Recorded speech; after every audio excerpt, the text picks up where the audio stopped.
하나님의 나라, 천국은 어떤 사람들이 들어간다고 했습니까? 마태복음 7장 21절에 나더러 주여 주여 하는 자마다 다 천국에 들어갈 것이 아니요, 어떤 사람은 예수님을 메시아로 그리스도로 믿을 뿐만 아니라 주의 이름으로 선지자의 일을 하고 예언을 하고 능력을 행하고 굉장한 지도자가 되어서 많은 사람들이 따르고 그가 성공한 것처럼 보일지라도 하나님이 말씀하시기를 하늘에 계신 내 아버지의 뜻대로 행하는 자라야 하나님 나라에 들어가게 된다, 이렇게 말씀하십니다. 주의 이름으로 선지자 노릇하고 종 노릇한 성공한 많은 그런 사람들에게도 하나님 말씀하시기를 불법을 행하는 자들아 내게서 떠나갈지어다. 여기 어떤 법이 있는 것을 보게 됩니다. 하나님의 뜻대로 사는 법, 온전함에 이르는 법, 진리에 이르는 법, 생명의 성령의 법.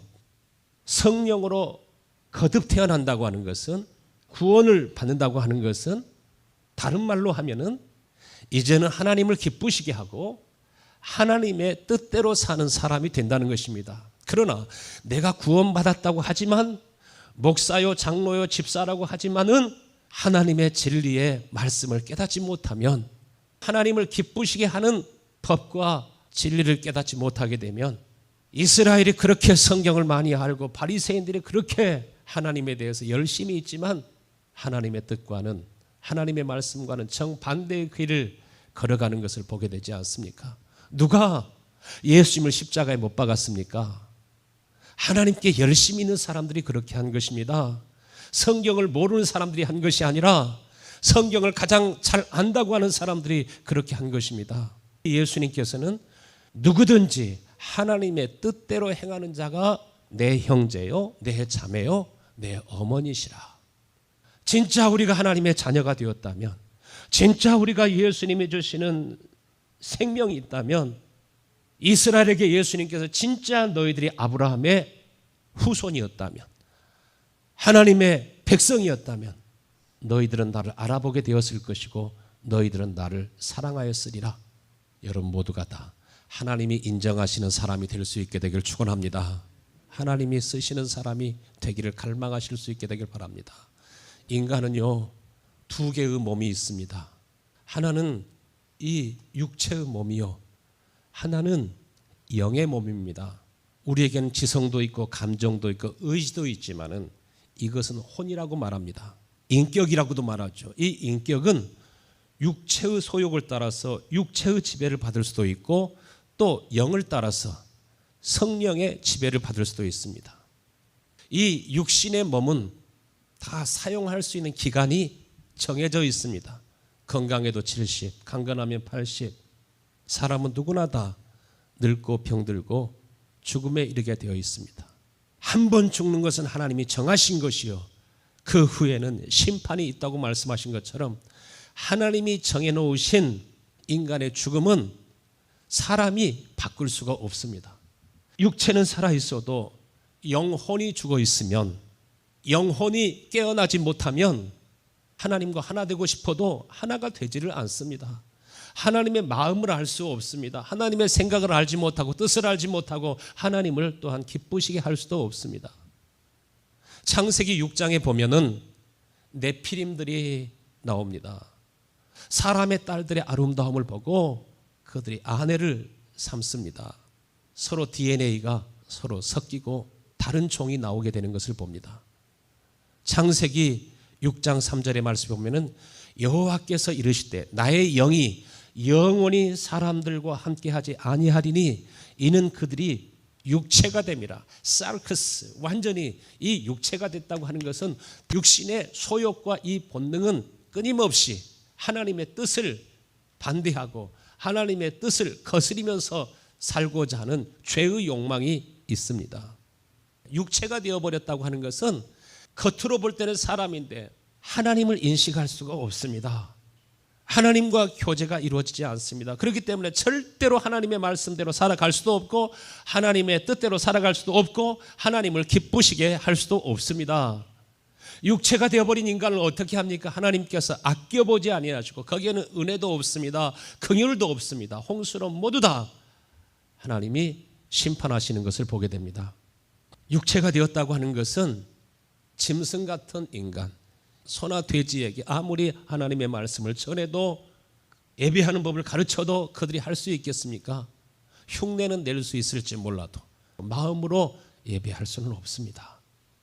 하나님이 사람을 지으실 때 이 육신은 흙에서 취해가지고 이 육체를 만들었습니다. 그러나 하나님께서 결정적으로 우리 인간은 누굽니까? 여러분은 누구이십니까? 하나님께서 육체를 만들고 후 하시고 생기를 불어넣으셨습니다. 시편 130편 5절 말씀에 나 곧 내 영혼은 여호와를 기다리며 나는 주의 말씀을 바라는도다. 나 곧 내 영혼은, 나는 누구라고요? 진짜 나는 누구입니까? 여러분의 영혼인 걸 믿으시길 바랍니다. 한 번 죽는 것은 하나님이 정하신 것이지만 우리 영혼은 죽지 않습니다. 영원히 삽니다. 음부에 가서 영원히 살든지 아니면은 하나님의 나라에서 영원히 살든지 우리 인간의 존재 자체는 절대로 없어지지 않습니다. 육체가 무엇입니까? 내가 입고 있는 이 의복과 같은, 그래서 장막집이라고 하였습니다. 시간이 지나가면 우리 인간은 늙고 병들게 되고 다 죽음에 이르게 됩니다. 여러분, 성도의 죽음은 복이 되는 걸 믿으시길 바랍니다. 죽음을 통해서 이 육체를 벗어버리고 다시 부활하게 하심으로 마치 애벌레로만 있던 그러한 누에가 번데기가 되지만은 다시 깨어남으로 그가 나비가 되어서 잠자리가 되어서 허이허이 창공을 날아다니는 것처럼 우리 예수님처럼 부활의 몸, 이 부활의 영광에 이르러야 비로소 우리 인간이 본래 하나님이 원하셨던 존재를 회복하게 되는 것입니다. 마태복음 10장 28절 말씀에 몸은 죽여도 영혼은 능히 죽이지 못하는 사람들을 두려워하지 말고 오직 몸과 영혼을 능히 지옥에서 멸하실 수 있는 그 사람들을 두려워하라. 세상에 사람도 두려워하지 말고 가난도 질병도 두려워하지 말고 전염병도 두려워하지 말고 무슨 재난과 환난이 와도 여러분 두려워하지 말고 오직 하나님을 두려워하실 수 있게 되길 바랍니다. 우리 하나님은 육체만 아니라 영혼까지라도 능히 지옥에 멸하게 할 수 있는 그런 분이십니다. 오늘 이 말씀을 통해 첫 번째로 나 곧 내 영혼이 어떻게 구원을 받고 어떻게 진짜 행복해질 수 있습니까? 육체는 밥을 먹어야 삽니다. 그래서 마태복음 4장 4절에 사람이 떡으로 살 것이 아니요 사람은 떡도 먹어야 삽니다. 밥도 먹어야 삽니다. 아침엔 여러분 커피도 마셨죠?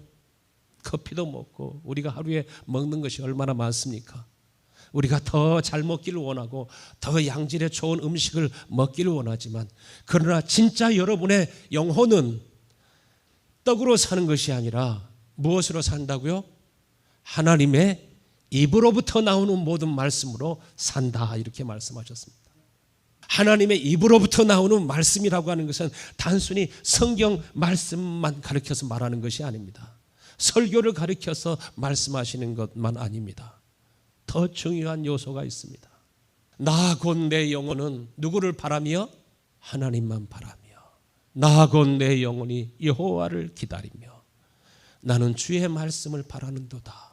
살아계신 하나님의 말씀, 살아계신 하나님의 입으로부터 나오시는 그 말씀, 하나님이 그의 영으로 친히 내 속에 오셔서 성경을 가지고 말씀하신 그 말씀만 아니라 내 속에서 하나님의 말씀대로 살아갈 수 있도록 하나님의 뜻대로 살아갈 수 있도록 하나님의 명령을 따라서 살아갈 수 있도록 하나님의 모든 말씀에 순종하고 복종할 수 있는 그러한 마음까지 힘까지 다 포함해서 이것을 가리켜서 생명이라고 말하고 이것을 가리켜서 진리라고 말하고 이것을 가리켜서 살아계신 하나님의 입으로부터 나오는 말씀이라 이렇게 말합니다. 오늘도 여러분이 하나님을 기다리고 하나님을 앙모하고 하나님의 입으로부터 나오는 살아계신 그 말씀 듣기를 간절히 사모하고 사모할 수 있게 되기를 간절히 축원합니다. 구원이 은혜로 이루어지지만 쉬운 건 아닌 걸 믿으시길 바랍니다. 목마른 자에게 하나님께서 주십니다. 찾는 자에게 주십니다. 요한일서 5장 12절에 뭐라고 하셨습니까? 아들이 있는 자에게는 생명이 있고 하나님의 아들이 없는 자에게는 생명이 없느니라. 예수를 믿는다고 하면서도 하나님의 아들이 그 속에 없는 사람들이 많이 있습니다. 예수님께서 이 세상에 오신 것은 예수님 안에 있는 그 영원한 생명을, 예수님 안에 있는 진리를 예수님 속에서 오늘도 살아계셔서 함께 하시고 말씀하시는 살아계신 하나님의 입으로부터 나오는 그 말씀, 이 생명이 예수 안에 충만한 것처럼 예수님이 이 땅에 오셔서 고난을 받으시고 죽으신 목적도, 부활하신 목적도, 다시 성령으로 우리 가운데 임하시기를 원하시는 목적도 생명을 주시되 예수님처럼 풍성하게 주시기 위해서 오셨다는 사실입니다. 예수님이 우리에게 주시는 생명을 가져야 거기에서 하나님의 속성이 나옵니다. 하나님의 성품이 나옵니다. 생명을 먹어야 우리가 하나님의 뜻대로 살 수 있고, 영생을 마셔야 그 속에서 주님과 같은 마음을, 주님과 같은 생각을, 주님과 같은 기쁨을, 주님과 같은 행복을, 주님과 같은 은혜가 내 배에서부터 샘물처럼 넘쳐나리라, 강수처럼 흘러가리라. 이것이 있을 때까지 계속 목마름으로 구하고 찾으면서 하나님의 은혜 앞으로 더 가까이 나아갈 수 있게 되기를 축원합니다. 진짜 주님이 원하시는 것은 여러분 속에 하나님의 생명으로 충만하게 하시기를 원하십니다. 전도서 6장 6절에 그가 비록 천년의 갑절을 산다 할지라도 행복을 보지 못하면 마침내 한 곳으로 돌아가는 것뿐이니라. 가장 오래 산 사람이 누굽니까? 무두셀라죠. 969세를 살았습니다. 1000년 가까이 산 것이죠. 그러나 천년의 갑절을 산다 할지라도 행복을 보지 못하면, 돈 많이 벌으면 행복할 것 같습니까? 행복이 누구라고 말합니까? 행복을 다른 말로 표현하면 천국이요, 행복을 다른 말로 표현하면은 하나님 자신인 걸 믿으시길 바랍니다. 하나님 자신이 행복입니다. 하나님 자신이 천국입니다. 기쁨입니다. 우리 속에 하나님 없이도 얼마든지 신앙생활을 할 수 있습니다. 행복이 무엇이에요? 나 곧 내 영혼은 여호와를 기다리며 나는 주의 말씀을 바라는도다. 하나님께서 아담에게 생기를 불어넣어 주신 것처럼 여러분 이 시간에 또 가장 겸손한 마음으로 여러분의 영혼이 하나님의 생명과 하나님의 호흡으로 충만해지고 여러분의 영혼이 윤택함을 얻게 되기를 간절히 축원합니다. 하나님의 은혜로 윤택하게 된 사람이 또 다른 사람을 윤택하게 한다고 하셨습니다. 하나님의 신으로, 하나님의 살아계신 말씀으로 내 속에 충만하게 되면 그때부터 무엇이 이루어집니까? 오늘 본문의 말씀, 고린도 전후서의 마지막 말씀이 무엇입니까? 고린도 후서 13장 13절, 축도할 때마다 이 말로 축도하지 않습니까? 주 예수 그리스도의 은혜와, 주 예수 그리스도의 은혜, 끊임없이 샘솟는 주 예수 그리스도의 은혜, 이것이 진짜 행복인 걸 믿으시길 바랍니다. 끊임없이 속에서부터 샘솟는 풍성하신 하나님의 은혜, 하나님의 사랑, 진짜로 하나님의 사랑을 보고 알고 만지고 느끼면 그 사람은 어떤 상황 속에서도 그 심령의 기쁨과 행복을 갖게 되고 소망을 갖게 됩니다. 그러면서 성령의 교통하심이 너희 무리와 항상 함께 있을지어다. 성령으로 말미암아 아버지와 깊이 교제하고 교통하면서, 그래서 고린도후서 13장 11절 말씀 보면은 마지막으로 말하노니, 다시 한번 강조합니다. 형제들아 기뻐하라. 너희들이 온전케 되며. 어떻게 우리가 온전케 됩니까? 하나님이 내 심령에 임하실 때, 하나님이 나와 함께 하신다고 하는 것이 임마누엘이죠. 늘 예수님 마음속에 어떤 상황 속에서도 기쁨과 행복이 있는 것은 예수님의 삶은, 예수님의 심령은 임마누엘이기 때문에 그렇습니다. 아버지가 내 속에 계시기 때문에 그렇습니다. 그렇기 때문에 기쁨의 샘이 있고 평강의 샘이 있습니다. 이게 없으면 지루합니다. 우리가 어떻게 온전케 됩니까? 돈 많이 벌면 온전해집니까? 우리가 세상에서 성공하면 온전해집니까? 인간이 온전해지는 길은 세상에는 절대로 없습니다. 그리스도 안에서 기쁨이 회복되고 그리스도 안에서 여러분 온전케 되는 걸 믿으시길 바랍니다. 기뻐하라고 하시는 하나님께서 내 마음속에 기쁨을 주시고 범사에 감사하라고 말씀하신 주님이 살아계신 하나님의 입으로부터 나오는 말씀으로 내 속에 계실 때 늘 어떤 상황 속에서 기쁨을 갖게 하시고 참 힘들고 어려워서 손을 놓고 싶은 그러한 때도 있지만 참고 인내한 마음을 하나님께서 주시고 주님의 말씀이 내 속에 있을 때 예수님께서 제자들을 사랑하시되 끝까지 사랑하고 섬기신 것처럼 내가 나에게 말을 할 때는 입을 열어서 말하지 않지 않습니까? 생각으로 마음으로 얘기하면 내가 어떻게 행동을 할지 어떻게 말을 표현할지 그 다음에 이 몸이 순종을 합니다. 그런 것처럼 하나님이 그의 영으로 여러분 속에서 오셔서 말씀하시기 시작하면 단순히 내 부모를 공경하라고 하는 율법을 주시는 것이 아니라 아무리 부모님이 어려운 사람일지라도 내가 내 부모를 공경해야지, 내 부모를 기쁘시게 해야지, 나는 끝까지 아내를 사랑해야지, 나는 끝까지 남편을 사랑해야지, 하나님께서 하나님의 뜻대로 살아갈 수 있는 힘을 여러분에게 주시는 것을 믿으시길 바랍니다. 모든 불의와 죄악과 탐욕과 이 모든 악행들은 뼈아픈 고통을 느끼고 회개하는 마음이 속에서 생겨나게 되고 부모님이 남겨준 그 유산을 가지고 서로 많이 먹겠다고 싸우고 재판으로까지 가고 하는 것을 제가 많이 보았습니다. 그러나 생명이 있으면 진리가 있으면 아브라함이 롯에게 네가 원하는 땅을 다 차지하라고 에덴의 낙원처럼 그렇게 풍성한 소돔과 고모라 지역을 다 네가 가지라고 자기는 광야를 선택하지 않습니까? 그래도 주님이 그와 함께 하십니다. 어떤 역사가 일어납니까? 온전케 되며 위로를 받으며 거기에 하나님의 위로가 있습니다. 성령의 위로가 있습니다. 아브라함아 내가 너의 기업이다. 아브라함아 내가 너와 함께 하노라. 아브라함아 내가 밟는 모든 땅들을 너와 내 후손에게 주리라. 나중에 보니까 어떻게 돼요? 롯은 빈털터리가 되지 않습니까? 알거지가 되지 않습니까? 고린도후서 13장 11절 하반절에 마음을 같이하며 평안할지어다. 예수님이 우리 가운데 오시면 성령의 매는 줄로 늘 마음을 하나가 되고 여러분의 마음속에 성령의 매는 줄로 성부 성자 성령 하나님이 늘 하나이신 것처럼 하나 되게 하시는 은혜와 평강이 여러분 속에 있게 되기를 간절히 축원합니다. 우리 속에 빛이 있으면 분별할 수 있는 지혜가 옵니다. 두 번째로 나하고 내 영혼이 어떻게 구원을 받게 되고 어떻게 진짜 행복해지게 됩니까? 고린도후서 13장 8절 말씀에 우리는 진리를 거스려 아무것도 할 수 없고 오직 진리를 위할 뿐이니라.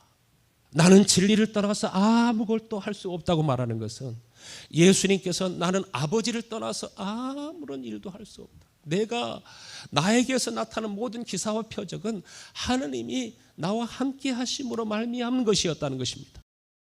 오직 진리 안에 있는 예수님은 살아도 아버지를 위해 살고 죽어도 아버지를 위해 죽고 고난과 핍박을 받아도 아버지의 뜻을 이루기 위해서 많은 손해를 보고 빼앗기고 잃게 되어도 아버지의 뜻대로 아무리 많은 세상 영광을 준다 할지라도 마귀가 천하만국의 영광을 보여주면서 내가 나한테 절해라 그러면 그 모든 영광을 다 너에게 주겠다 해도 사탄아 내게서 떠나가라. 사람이 떡으로 사는 것이 아니요 사람은 하나님의 입으로부터 나오는 말씀을 통해서 생명을 얻고 참된 기쁨을 얻고 행복을 얻고 세상을 이길 수 있는 힘을 얻게 되는 것을 믿으시길 바랍니다. 이스라엘의 모든 고난과 환난이 어디로부터 왔습니까? 흉년이 들어서 고통스러운 것이었습니까? 전염병 때문에 고통스러운 것이었습니까? 전쟁 때문에 고통스러운 것이었습니까? 하나님을 떠났기 때문에 그들은 행복을 잃어버린 것입니다. 행복의 근원이 되시는 생명의 근원이 되시는 하나님이 실제적으로 그 마음속에 없으면 육체적으로도 배고플 때 고통을 느끼죠. 아플 때 고통을 느끼죠.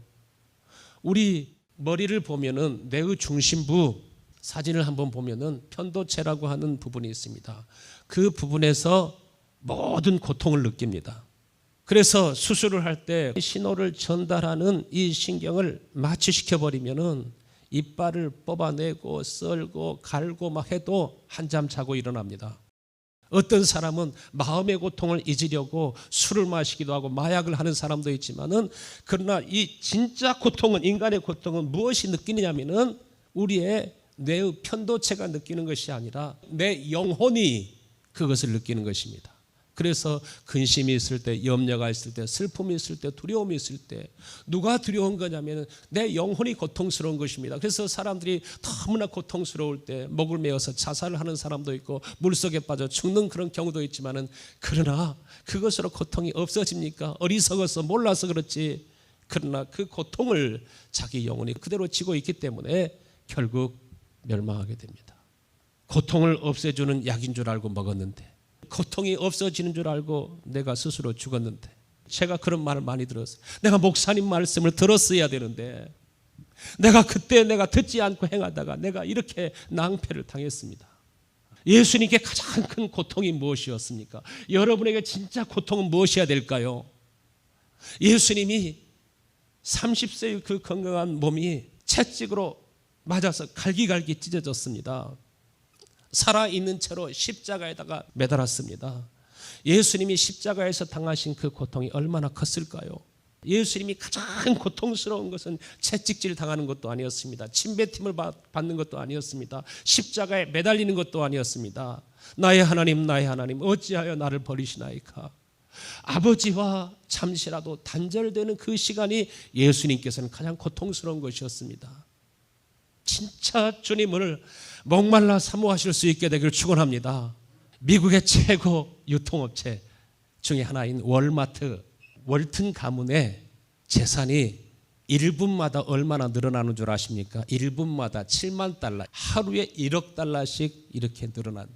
로스차일드가 가문 같은 경우는 아예 그냥 세계에 있는 모든 재물을 쫙 빨대로 빨아버리는 것처럼, 그렇게 얼마나 이 세상에 무서운 일들이 많이 있었는지 사람들이 몰라요. 우리 노동자 시급이 얼마입니까? 최저 시급이 11불에서 이제는 15불. 어떤 사람은 하루에 10만 불, 어떤 사람은 하루에 1억 불, 어떤 사람은 하루에 1억 불 정도가 아니라 수를 헤아릴 수 없이 빨아들임에도 불구하고 그것은 모르고 우리가 조금 더 갖고자 때로는 다투기도 하고 싸우기도 하지만, 여러분 요한계시록 18장에 보면은 천사가 힘차게 외쳐 말합니다. 무너졌도다, 무너졌도다, 큰 성 바벨론이여. 세계적인 기업들, 세계적인 왕들, 세계적인 권세에 있는 사람들이 다 산아 무너져라, 바위야 무너져라 하면서 그들이 죽기를 원하지만 쉽게 죽어지지도 않는 고통 속에서 바벨론도 멸망하고 그 어둠의 세상 주관자들이 다 멸망하는 것을 보게 됩니다. 내가 1억 불을 주겠다고 해도, 100만 불을 주겠다고 해도 때가 차면 여러분, 시간이 딱 되면 더 이상 기회가 주어지지 않습니다. 여러분 지금 육체 안에 살고 있을 때 여러분 피곤하죠? 힘들죠? 토요일 날이 되면 일찍 주무세요.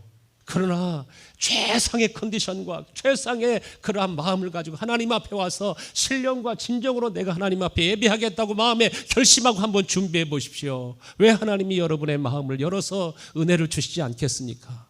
여러분, 우리 영혼은 하나님의 입으로부터 나오는 그 기온으로 채워지는 것입니다. 그것이 생명입니다. 하나님이 주시는 생명으로만 여러분의 영혼이 행복해지는 것을 믿으시길 바랍니다. 그래서 베드로전서 1장 9절에는 믿음의 결국 곧 무엇을 받음이라? 영혼의 구원을 받음이라. 진짜 고통은 나의 하나님, 나의 하나님, 어찌하여 나를 버리셨나이까? 하나님의 말씀도 들리지 않고, 기도해도 재미가 없고, 찬송을 해도 즐겁지 않고, 예배를 드려도 지루하고, 이것은 무서운 저주입니다. 여러분, 오늘 본문의 말씀이 고린도 교회의 상황을 마무리하고 있습니다. 예수 믿으면서도 아글아글 소리를 치면서 막 싸우기도 하고, 때로는 자녀하고 다투기도 하고, 중상모략하기도 하고, 우상숭배도 하고, 술도 취하고, 약탈하고, 폭행하고, 돈을 사랑하고. 제가 노동거리에 운전하다 보면은 누가 담배를 피고 막 얘기하고 있는데 내 눈이 의심스러울 때가 많이 있어요. 내가 전혀 모르는 사람이 아니라, 물론 담배도 피울 수 있지만 제가 얘기하고 싶은 것은 주님을 사랑하는 마음이 있으면 다 유혹과 시험을 이길 수 있는 내 속에서 마음이 나오는 걸 믿으시길 바랍니다. 착한 마음, 선한 마음, 의로운 마음, 긍휼히 여기는 마음, 불쌍히 여기는 마음, 나 곧 내 영혼이 하나님의 영으로 충만해지게 되기를 간절히 축원합니다. 그러면 주님은 내 속에 살아계셔서 말씀하십니다. 인간이라고 하는 이 단어를 성경이 기록된 이 헬라어에는 안드로포스라고 말합니다. 안드로포스라고 하는 의미는 더 위를 본다는 것입니다. 위를 사모한다는 것입니다. 너희가 그리스도와 함께 다시 살리심을 받았으면 위의 것을 찾으라 하는 것처럼 그것이 인간입니다. 진짜 인간은 더 하나님의 은혜를 사모합니다. 하나님, 엘리야에게 있는 그 영을 나에게 주세요. 엘리사가 하나님의 사심과 당신의 혼의 사심을 가르쳐 맹세하노니 당신이 나를 축복하기 전에 나는 당신을 결단코 떠나지 않겠습니다 하면서 계속 따라오지 말라고 그래도 자꾸 따라다니면서 하나님의 영감과 은혜를 구하니까 하늘의 영광이 가득하고 하나님의 말씀이 그 속에 살아 역사하지 않습니까? 그러나 그의 종 게하시는 아무것도 보지 못합니다. 그래서 엘리야가 게하시를 위해서 기도할 때 열왕기하 6장 17절에 뭐라고 합니까? 기도하여 이르되 여호와여 원컨대 그의 눈을 열어서 뭐하게 하옵소서? 보게 하옵소서. 여러분, 보는 은혜가 있게 되기를 간절히 축원합니다. 세상의 영광만 보지 말고요, 세상 뉴스만 보지 말고요, 하나님의 영광을 보고 주의 음성을 들으며 하나님이 싸우시는 것을, 하나님이 아람 군대를 물리치기 위해서 하나님이 보내신 천군 천사들과 불병과 불말을 통해서 하나님이 일하시는 것을 이 시대에도 보는 사람들이 있고 이 시대에도 아무것도 보지 못하는 사람들이 있습니다. 예수 믿으면서 아무것도 깜깜이 아주 깊이 잠자고 있어요. 우리가 세상에 태어나서도 세상 방방곳곳을 여행해 보지 않으셨죠? 땅 속에는 무엇이 있을까요? 흙덩어리만 가득할까요? 우리가 보지 못한 미지의 세계가 많이 있는 것을 우리가 믿지 않기도 했지만은, 그러나 이제는 비밀이 열리고 있으니까, 비밀을 해제하니까 얼마나 많은 증거들이 나옵니까? 화성에는 뭐가 있을까? 은하계에는 뭐가 있을까? 아무것도 없는 텅 빈 공간일까? 그러나 여러분이 가장 잘 알지 못하는 것이 있습니다. 가장 잘 알지 못하는 것은 우리 인간의 내면의 궁성, 이것을 가리켜서 내면의 영혼을 가리켜서 하나님의 궁성이라고 했습니다. 그래서 천국이 여기 있다 저기 있다 하지 아니하리니 천국이 어디에 있느니라? 너희 안에 있느니라. 천국이 임해야 그때부터 하나님이 나의 삶을 이끌어갑니다. 화차가 객차들을 모두가 다 이끌어가는 것처럼 하나님의 신이, 하나님의 영이 여러분의 삶을 이끌어가실 수 있게 되기를 간절히 축원합니다.